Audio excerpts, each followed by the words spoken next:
Meron po kami leadership training. And then syempre, every Friday meron po kaming Bible study. Highly welcome po ang lahat na gusto magpa-Bible study sa kanilang tahanan. Sabi nga sa Bible, di ba, ang announcement. And then every Saturday, ginagather po namin, we have a prayer bread and prayer meeting every 4 p.m. po in the afternoon. And then syempre after po noon, meron po kami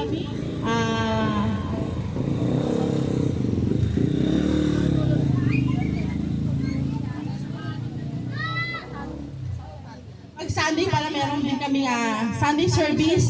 Welcome po ang lahat, 10 a.m. hanggang 12 p.m. po. And then syempre meron po mga children, welcome po kayo kasi ginagalan po namin ng mga children. Tuturuan po sila ng about Bible, ang mga mabubuting asal, si Lord, hallelujah.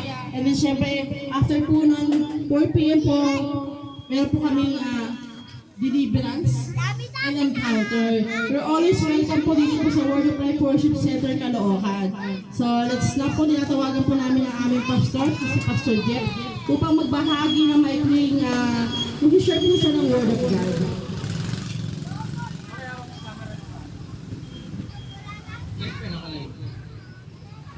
Good afternoon po sa lahat ng taga-Caloocan, Camarin, Barangay 178, Sampaloc Street, at sa Mabolo Street. Ayan. Yung dito sa ano? Anong street dito? Skinita natin? Ayan sa Guyabano. Ayan, Guyabano Street. Lahat ng mga taga-Barangay 178, welcome po kayo dito sa Word of Life Worship Center, Caloocan. Magsama-sama po tayo manalangin. Marami na po tayo nakikitang mga iba't ibang balita sa internet, sa Facebook, sa YouTube, sa Instagram, sa Twitter. Iba't ibang balita na nakikita natin. Merong mga sakuna, may nakikita tayong gera, at iba't iba pang mga bagay na nangyayari sa mundo.